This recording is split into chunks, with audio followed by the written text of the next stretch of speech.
Right, well, welcome everyone. We're going to start this off now. I hope the microphone volume is better now, Maple. Not sure if you can confirm. Yes, sir. Nice. All right. So Liquid already announced this, but we're going to have pretty much the same little tutorial as we had last week. One because the recording was a little messed up, and we want this recording to be available for everyone. And two, because we want to try it at a different time slot as well, to give Europeans, especially, a little bit more of a possibility to join as well. So we will be checking out what works better and what gets the most attendance, so when people can join most often. So that's why we moved this time slot for today. It's just a little test. Right, so I will start streaming now. I should not forget that. Give me a second. All right, we should be live. If someone can confirm.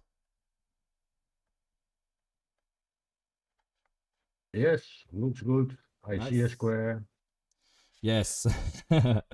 So some of you may already have seen the previous tutorial where we worked on the Red Bull can. And for those who don't know how it looks, I think it should still be in this chat, right? Or is the chat deleted? I'm not sure how the chat works for voice channels. If it's deleted every time you close the chat. For the side chat, it's still there. All right. So it will be there. Otherwise, you will have a little surprise later. So we're going to be working towards a Red Bull can, and the way we are going to do that is by building it up from the start. We're going to include hard surface modeling. We're going to include particle systems, sculpting, materials as well. We're going to place that label, and you can of course customize your own cans how you want yourself. So you don't have to make a Red Bull can. You can create IPAs. You can create well, the Red Bull and IPAs are the only two things I know for some reason. Coca-Cola, whatever. You can create your own custom can, make your own label. So we're going to start this off, and tutorial 1 got finished when we went a little bit over the interface, right? So everything that we can do in Blender with the buttons and some shortcuts, we went over it. So we're actually going to start using that right now. So when we are in Blender, and I'm going to turn on my screencast key so you can see which buttons I'm pressing. And it should be there somewhere. It's always the same thing.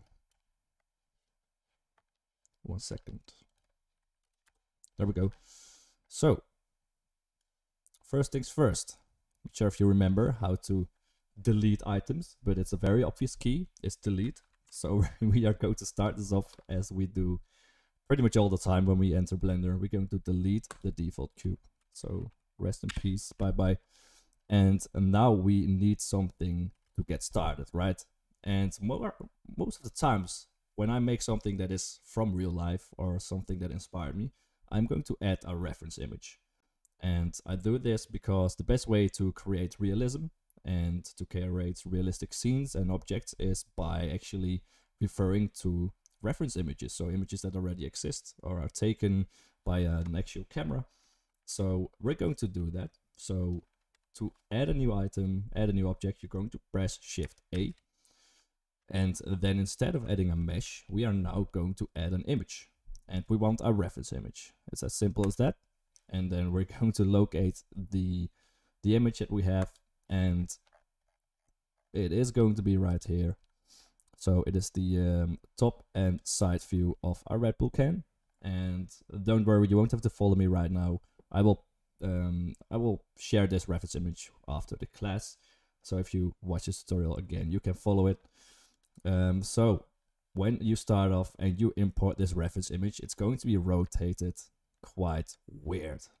And the reason that is because it's being imported at the current camera view.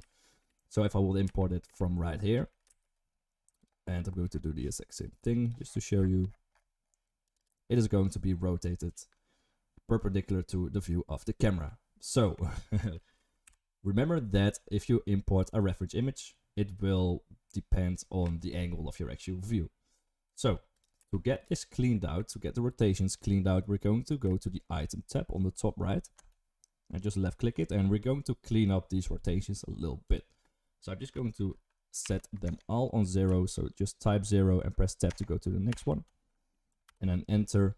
And I want this to be rotated 90 degrees, so I'm going to press R to rotate, Z to lock it in the Z axis, and then just type 90. There we go, enter.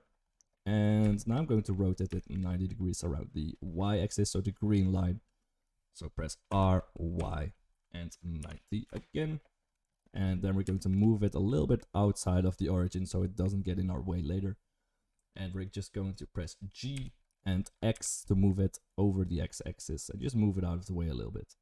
Just like that. Beautiful. Okay. Now, for some reason, my middle mouse button is being a little bit funny, but that's alright. So to get this started, and there are multiple ways to get this started, right? Everyone will have a different workflow. I'm going to start this off with a simple circle. And why I don't start with, for example, a cylinder is because I can save a little bit of time by using a circle compared to a cylinder. Because with a cylinder, you have to delete those end points, so those end facers, or you have to change them or whatever. I'm just going to work from a circle because it's just an easier workflow in my opinion. But you can feel free to use a cylinder as well. Try them both out if you want. So Shift A, and it's under mesh, and we've got the circle. So left click it, and now we've got this nice orange line, and the orange of course means that it's selected. And now we've got the circle that we are going to press tab on. So make sure it is orange and then press tab. And that means we're going to edit mode. So remember, tab gets you in and out of edit mode. So now when we are in edit mode, there are a lot of things that we can do actually. And the first thing you have to know is that we've got 3 buttons that you will be switching from and to all the time. And those buttons are simply 1, 2, 3 on your keyboard. So 1 is where you start off with. So if you press 1 on your keyboard, you will see those little points. And those points are vertices, or whatever you call them. I discussed this a few days ago with someone, but I already forgot it again. I may pronounce that wrong. Don't fix me on that, please. Or you can. So press 2, you go to edge select mode. And that basically means that you select all the edges that there are. Now, press A to select all your edges, and just left click out of the circle somewhere else in your scene to unselect everything. So A to select everything, and then just press left mouse anywhere else to deselect. Okay, now press 3, and that will get you into face select. Right now we don't have any faces, we only have vertices and points, or sorry, points and edges, but we are going to create those faces in just a second. So you can see that the Red Bull can is a long shape. It is extruded in the Z-axis, so it is a vertical shape. It goes up, at least the standing can. That's the one we're going to recreate. So to do that, we're going to press A, and we want to go to edge select mode now. So just press 2 on your keyboard, and now to extrude, it's a very simple shortcut. We press E, so E and Z to lock that in the Z-axis. And then just move that up to, well, about the size that you think your can should be. And you can always change that later. For example, right now, I think it's a little bit too small. This has to be a little bit longer. So to select an entire edge loop, you're going to left click twice on an edge, or just double click that. Double click, and then it will select that entire edge loop. And an edge loop is pretty much all the edges that are connected in a loop, right? So the top one here is a loop as well, the bottom one, and these are loops as well, but that's only one edge, so that doesn't really count. So if we want to move this bottom edge loop down, for example, we're going to double click on it, left click, and then we're going to press G to move it, and then we're going to press Z to lock it in the Z axis. And that is how you can pretty much move different parts of your mesh in edit mode, right? Left click to apply if you think you've got the right height. And then you may think, well, this object is quite big. We wanted to scale down a little bit to match the reference image. Or you may think, I want to make this real sized. And the way to do that is go out of edit mode. So press tab. And now you can see your dimensions of the actual can. Right now it is almost 5 meters high. That's quite a large can. So we're going to decrease the dimensions just a little bit. And the fun thing in Blender is, and you have to know this, is you can change all of those dimensions at the same time. You don't have to, for example, select it, press 1 for 1 meters, tap 1 meters, tap 1 meters. But you can also, alright, nice, my control Z is, it is working. Alright, you can instead left click and hold on the first dimension, and then drag your mouse down all the way to the Z until everything is darkened. And that means you've got them all selected. And then you can either release your left mouse, and now you can just type in, for example, 1 meters, and it will change them all at once. But what I usually do is just do the same thing. So left click, hold, drag down, and I already did it right now. 1 second. Left click, drag down until they're all dark and gray, and then just move your mouse to the left or right to create a nice scaling effect. So now it will scale in all dimensions at the same rate. So I'm not really sure how large a normal can is. For now, I'm just going to leave it about the size of this reference image. We can change the size, the scale later. Don't worry about that. You can change the scale whenever you feel like it. So just release that to apply. And we're going to go back into edit mode. So press tab once again. And now we're going to worry about some of these nice details. And we're going to start off with the bottom. Because why not? There are a lot of details on the top. So we're going to start this off simple from the bottom. And the way we're going to do that is by just looking closely at our reference image of what is happening right there at the bottom. And if this is the first time that you model, for example, a can, then you may just have to take a good look at those details, maybe at several reference images as well. Or if you're going to make anything else that is reference based, just make sure to watch those details as well. So right there at the bottom, we've got like an indent, and then it's going down, out a little bit, and then it's rounding, and then we've got the bottom of the can, right? So to make something similar, we're going to double click on our bottom edge loop. So left click, double click that, and it will highlight orange. And I think for some reason, on some occasions in older versions, or maybe on different systems, the edge loop select is alt left click. So if double click does not work for you, try alt left click. That may solve that problem. And if it doesn't, if you still can't select an edge loop, then please just message me or message in the Blender help chat in our Discord. So once you've got that selected, we're going to press E. So we're going to extrude this edge loop.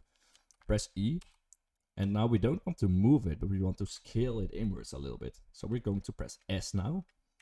And then we're just going to drag it inwards a little bit, just to get that nice detail. And then left click to apply. There we go.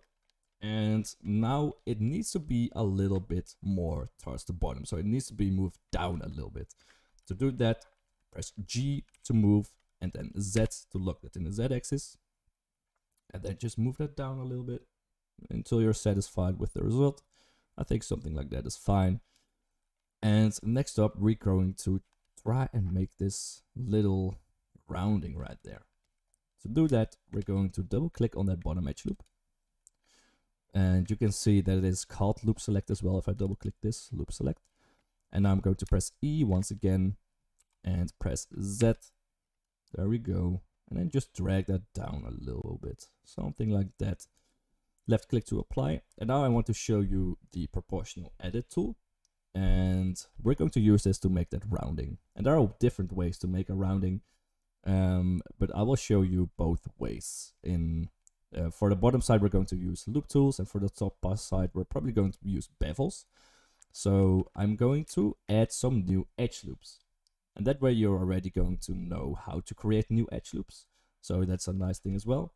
So to create a new edge loop, you are going to have to press Ctrl R. So Ctrl R, and then you will see a yellow line appear if you hover your mouse over one of the edges in your mesh. And if you hover your mouse over a vertical edge, then the edge loop will be placed perpendicular on that edge. So in this case, it's going to be horizontal. And if I hover my mouse over a horizontal line, it is going to be placed vertical, right? So it's always going to be pretty much perpendicular to the loop that you're hovering over. So right now we want it to be in the horizontal direction. So it has to loop around our can. So hover your mouse over the vertical edge, and we don't want one edge loop, but we want more. So instead of doing Ctrl R more often, so editing it as a repetitive step, we're just going to scroll up 2 times. So just scroll up and you will see a new yellow line. And we're going to do this once more. Scroll up and then just left click. Now you can still move those 3 lines. And if you want it to be a perfectly split loop between those edges, so if you want all of those edge loops to be equal in distance, you can just press escape and it will move back to the origin position. Alright, now you may think, how are we going to use this to make our bevel, so our rounding? Well, the way we're going to do this is by enabling the proportional edit tool. And it's this little circle on the top with the dot in the middle. It pretty much looks a little bit like an atom, maybe. And if you select that, it turns blue. And you will also see that this option to the right is now available to select as well. And if we left click that, we have a few different options. And that is all going to affect how this proportional edit tool is affecting our mesh. And I will show you first of all how that works. So I'm here going to use the default setting, which is smooth for now. And now if I double click on this bottom edge loop, so loop select, and if I press S for scale, you can see that I get this circle that appears in my screen, right? And if I scroll up and down, this circle changes in size.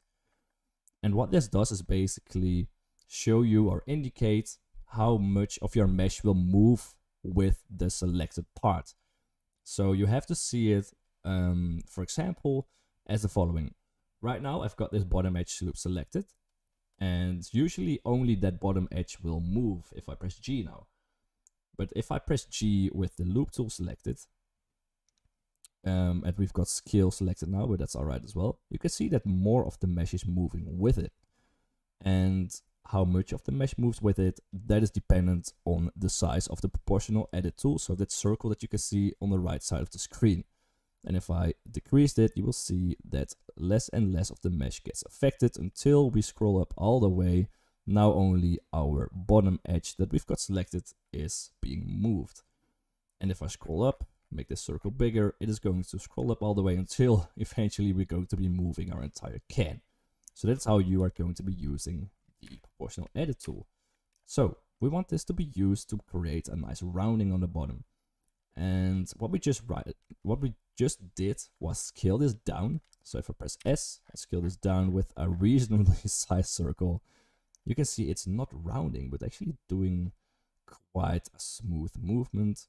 And it's rather not what we want to create that rounding. So just escape. We're going to go back to that original shape. And now is when we're going to play with that fall off. So these options, they're called fall off. And you may think that we need a sphere right now. And you will be right if we were going to scale this edge outwards. But we're going to scale this inwards because we want the rounding to go inwards, because that's going to enclose our can in the end, right? That's what we're going to fill up. So we have to do the inverse of the sphere, which is pretty much the sharp. So it doesn't really matter if you don't understand it, but if sphere doesn't give you the right result, you will have to try sharp, and one of those two will most of the times do what you're looking for. Alright, so right now I think we need sharp, and we're going to press S and then scale this down, and you can see that indeed we're getting that nice rounding. Okay, so just scale that down until the part where you think that it looks correct. A little bit, something like that. I think that's a decent rounding for now. And what we have to do now is just fill up this face. And that's just one simple button, and that's why I start with the circle as well. It's very easy to do.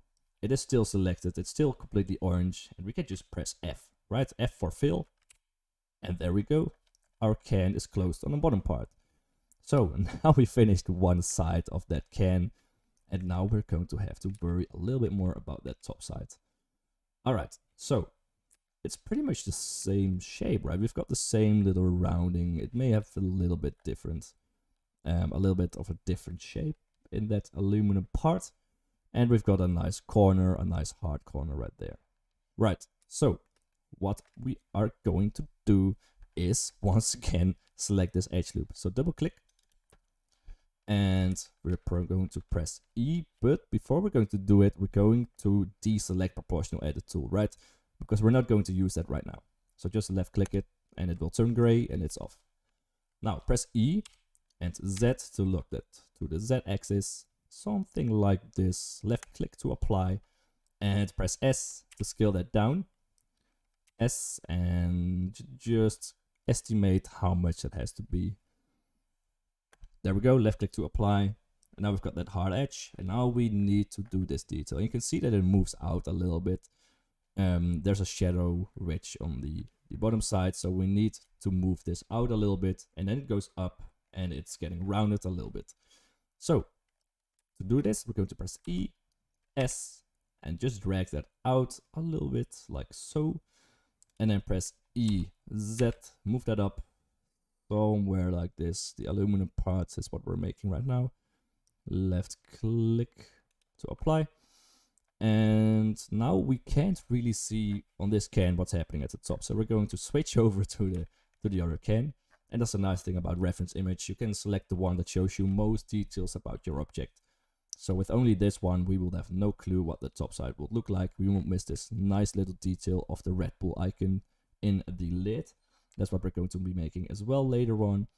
It's a very fun part. And now we just need to see what this looks like. So this little edge right there, it is a little bit rounded and then it moves inwards. It has a nice curve there, it goes back out, and then it just fills up. Right, that's not too hard. We can do it pretty much the same way as we did to the bottom.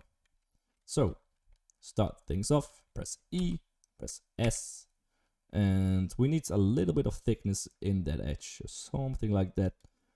And now we're going to press E and Z and just move that down to about where you think that ridge will be, so that this little ridge that is moving inwards, you can just estimate how deep that is. And you can always change that later, no worries at all. I think something like this would be fine. And if you're not fine with it, you can press G and Z and just move that in the Z axis to get that into the right way, the right place. Left click to apply, and I'm going to press S and just scale this down a little bit, just because I think there is some kind of an angle there, a slope. And if you think it's there, you can just make it. That's the fun of 3D and 2D as well. You can just make it how you want it to be or how you think it is. And now we're going to press E and Z and move that up a little bit. And I think it is about the same height as a little ridge. On the outside ring, left click to apply, and S to scale this down a little bit. Something like that. Beautiful. Left click. And now we're going to fill this up. But there's a nice little way that we're going to do this, and it's not simply by pressing F.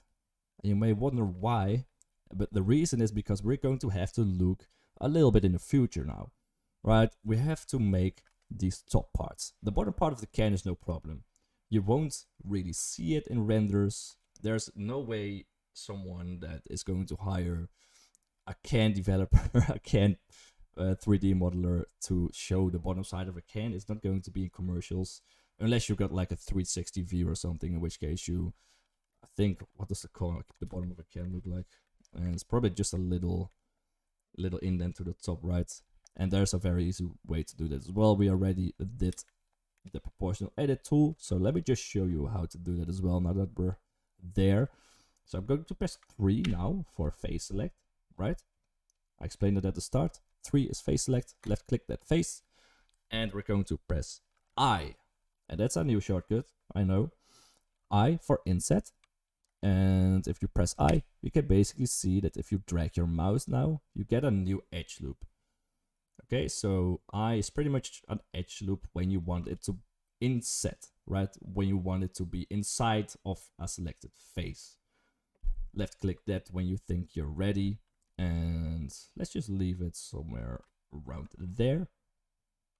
Left click, and I'm going to do it again. Press I, insert that to the middle a little bit. Left click, I, left click. Right, that should be fine. And now I think this has to move up a little bit because the bottom of a can, at least how I envision it, is that it goes up with like a curve, right? So how we're going to do that is by selecting proportional editing tool once again. Left click that little atom icon. And right now, I think we still need that sharp fall off.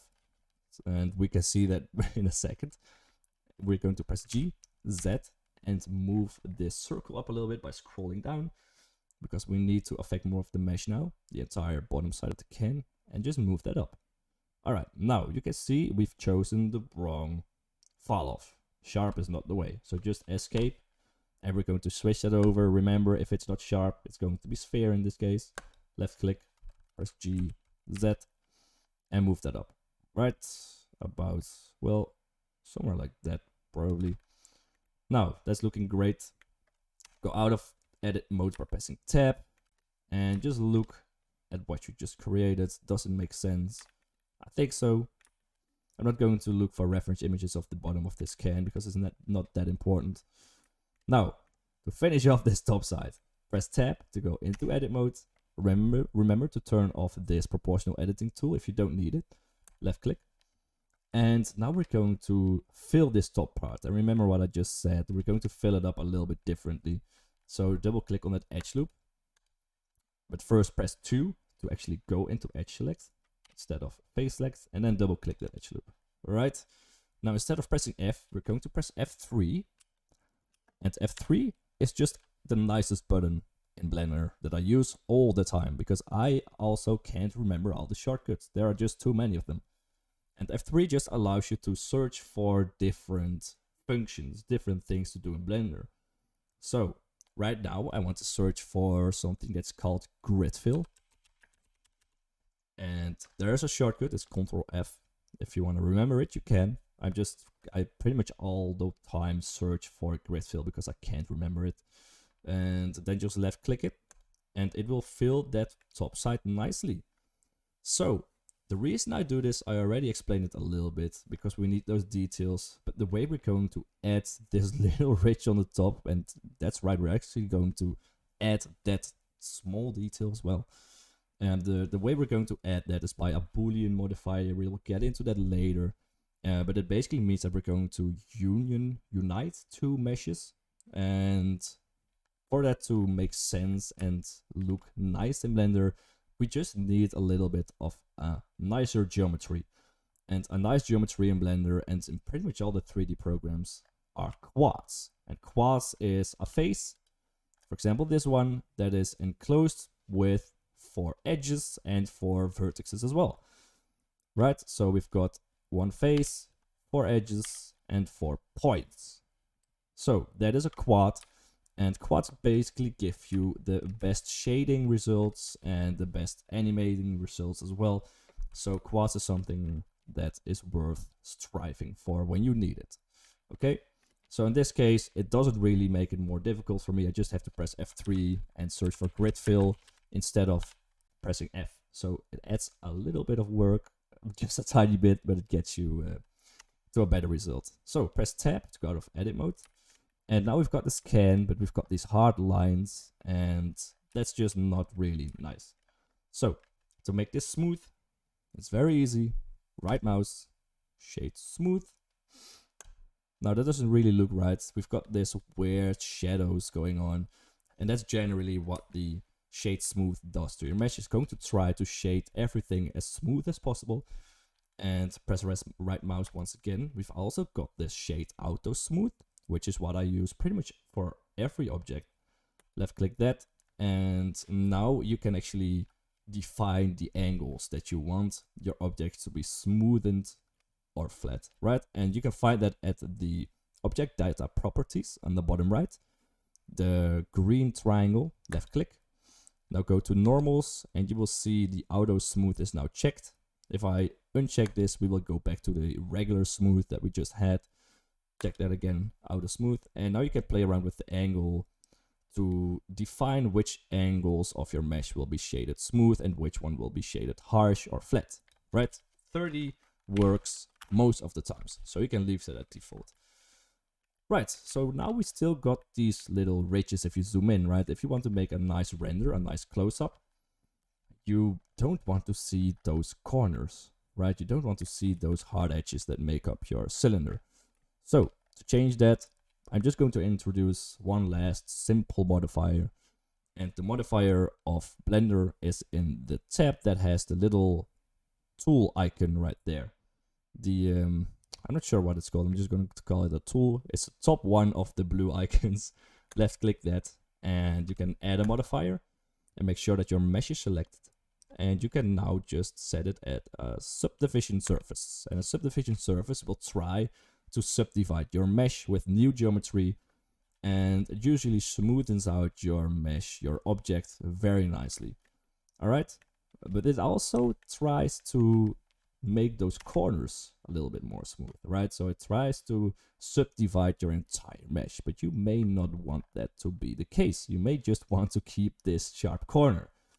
And to define that, we can just add more edge loops.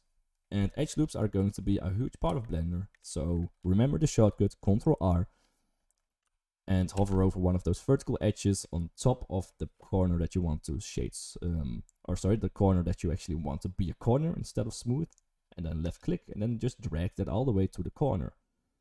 And this way it will be way more sharp already, but you will have to do the same thing from the bottom side. So zoom out a little bit, press Ctrl R on the bottom side of that edge, left click, and then just drag that all the way up, left click. And if you now press tab to see the results, you can see that we now got this sharp edge back. Alright, beautiful. Now last time we had a nice question from the one and only Bull Vader. So he asked me why we don't just use Shift E, and let me show you what that does. I'm going to double click this, Shift E, and Shift E basically excludes, I guess, an edge from the subdivision modifier. So if I drag this all the way out, you can see that it is dragging out nicely. But there's just, in my opinion, a little bit less control that you have. So you can see if I swipe this in just a little bit, it changes from being sharp to a little angled. So there's just a little bit less of a control that I feel when using this. So I usually stick to edge loops, that's why. But you can try to use both for different scenarios. Right, so this bottom side needs an edge loops as well. Ctrl R, left click, drag that up, right there. Zoom out a little bit, Ctrl R, left click, drag that down once again. There we go. And that's looking nice. We've got this hard edge now. And I think the reference image has a hard edge right there as well. Well, a little bit. So we can just add another edge loop, Ctrl R right there, and just move that in a little bit. And you can see that you can get very precise with the amount of curvature that you want. Left click to apply, press tab, and now we've got some nice smooth corners.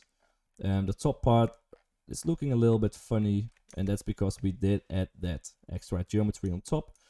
You can change that by adding once again another edge loop, Ctrl R, left click on that side of the cylinder, and then just move that up a little bit until you get that harder edge. And there we go. Okay, that's looking beautiful. Another way to do that is probably with the auto smooth option. So you can see the reason why this happens is probably because the angle is just bigger, or just not as big as 30 degrees. It's just a little bit bigger or a little bit smaller. So you can probably change this and see that results, right? So you can see that we can set this at very hard, but also at very smooth. And that just depends on the way that you want it to show to the audience. I'm just going to reset this at 30 and just do it with edge loops. Ctrl R, left click, drag that up. There we go. Nice. All right. I think we're at like 30 minutes now as a tutorial. Let me check actually. Yeah, we're about 30 minutes. I think that's a nice length for the first tutorial of this can. It is pretty much the base model of the can, right? So how do you make certain shapes and how do you create those transitions, hard transitions and soft transitions. But it's only going to get more fun from here. The most fun part of this tutorial are actually those water drops. Yes, these are not just going to be for show in the background. We're actually going to make those water drops as well and add them to our render. And we're actually, as my speech is getting weird, we're actually going to add a water splash as well. And let me actually try to find you the image that we're going to be making. And I've got that saved on my drive somewhere. But some of you may know that my file naming skills are not the best. So it's probably named something final version 2 final or something like that. We've got it right here. There we go. Not bad at all. So this is what we're going to be working towards, right?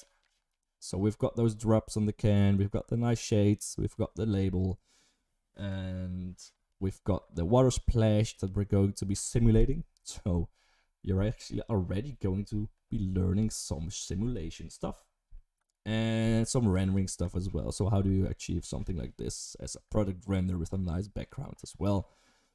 So right now we just got that first shape, so the shape of the can right there, and in the next tutorial we're going to be working on those lids, and that's going to be a little bit more fun as well. We're going to be working with the logo of your choosing.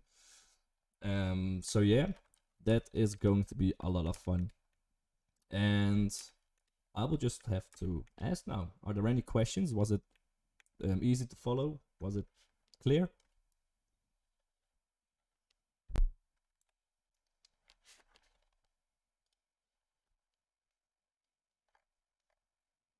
It was. No questions are good questions. Sorry, my headphones turned off during that tutorial. Can anyone repeat their question if there were any?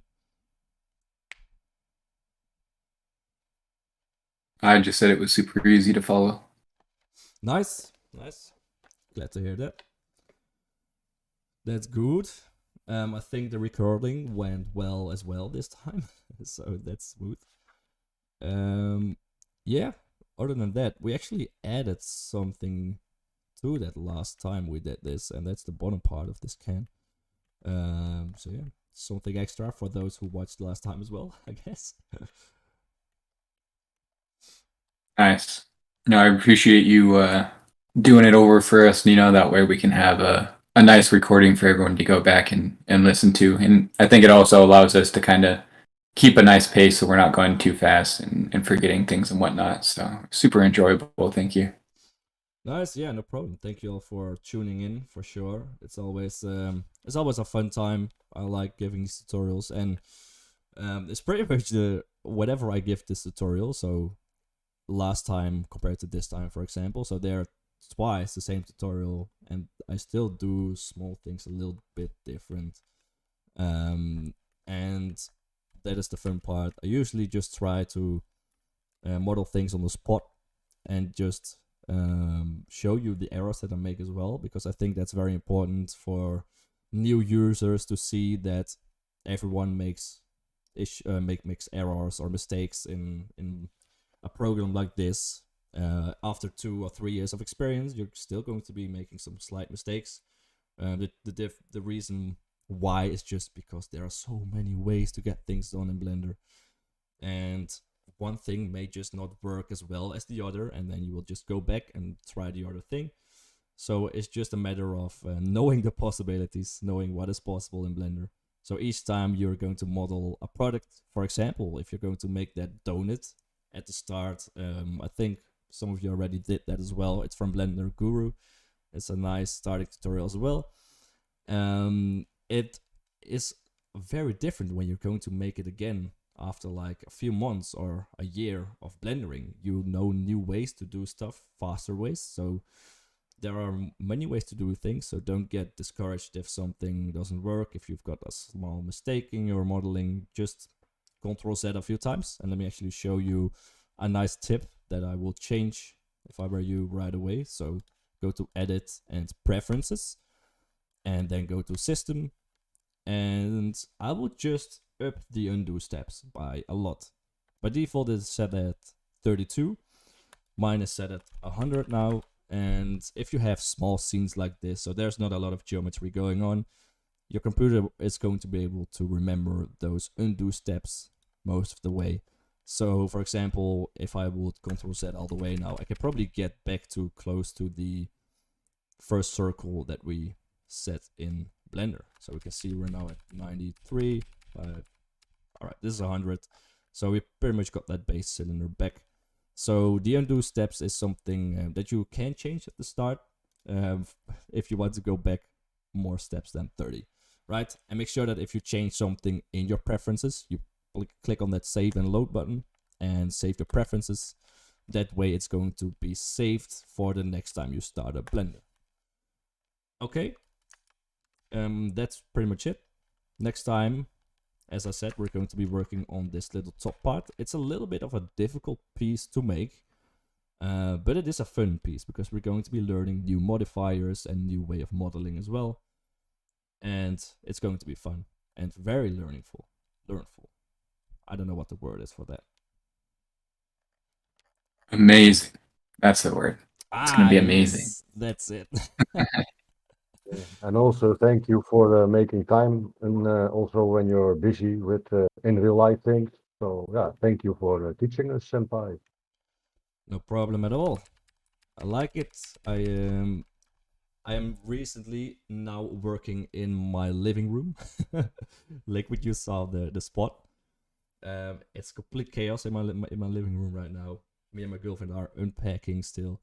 And we've got a lot of IKEA furniture, so you know what that's like. We've got a lot of stuff to assemble, and it's not always the easiest thing to assemble.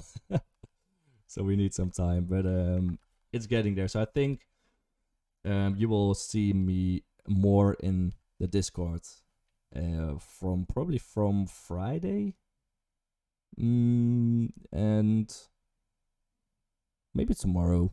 Yeah. So I will be more in the Discord as well to answer any questions that you guys got in the Blender tips and help discussion area of the Discord. So don't worry if I haven't been replying or chatting with you guys for a few days. I will be back. Yes, sir. And just because I know you've been gone, the executive table start the first call for that, we decided we should probably just do it right before the Blender class. That way everyone's in the same spot already before the Blender class. So next week, before the Blender class, we'll also have the first executive call. Oh, that is exciting. I can't wait to hear some input on the comic and whatnot. Yeah, that's gonna be fun. I like it.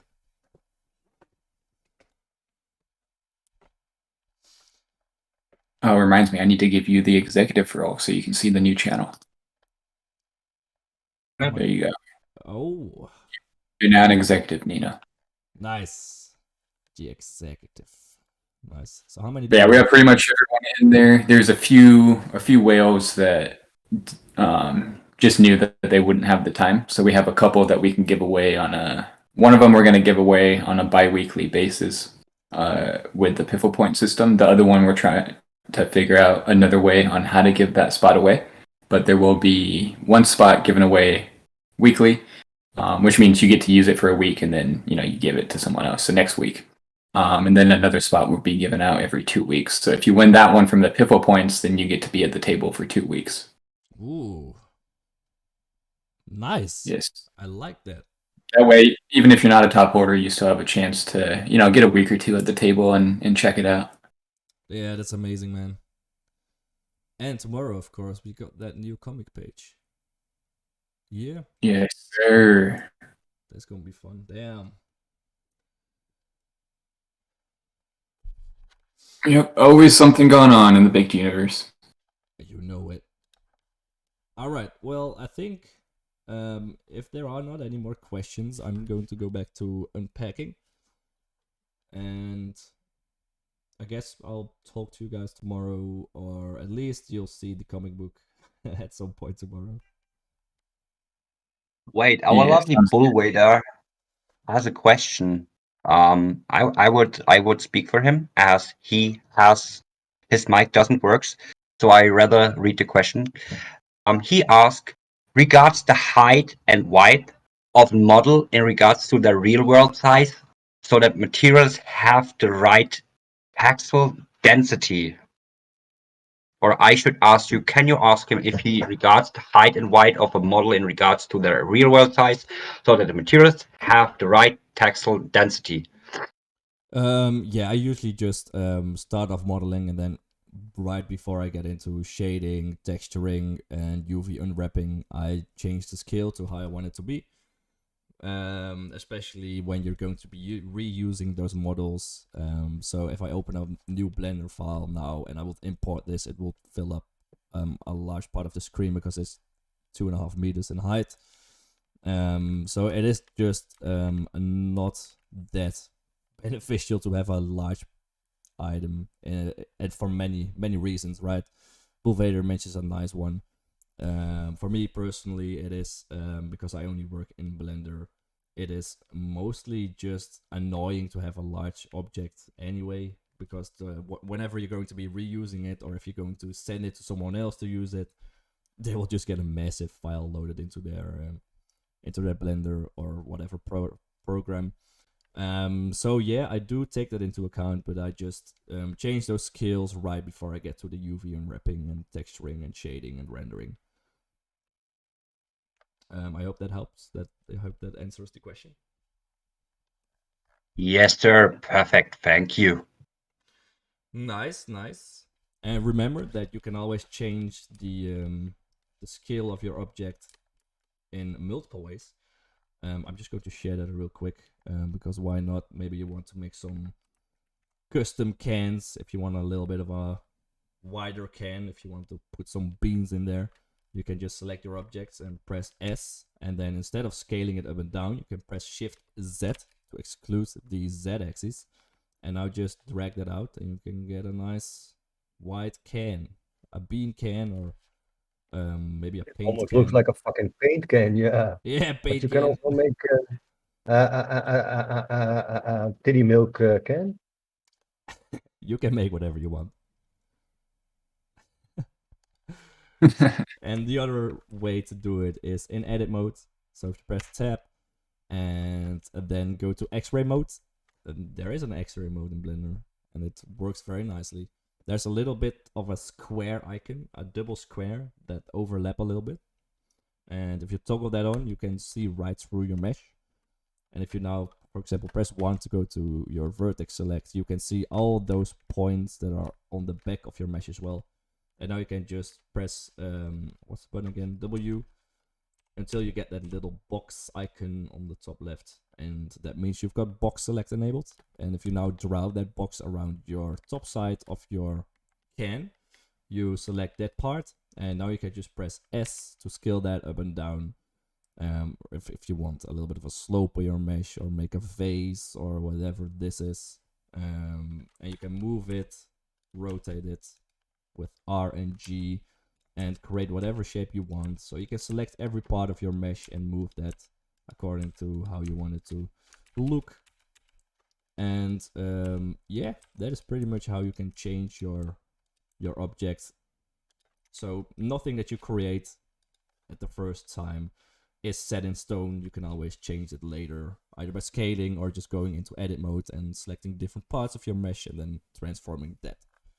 Right, so if you want to create a custom can for next week, when we're going to continue this tutorial, then keep that in mind and change it to how you want it to be. Alright, that's it. Heck yeah. Thank you again, Dino. We appreciate you. No problem at all, man.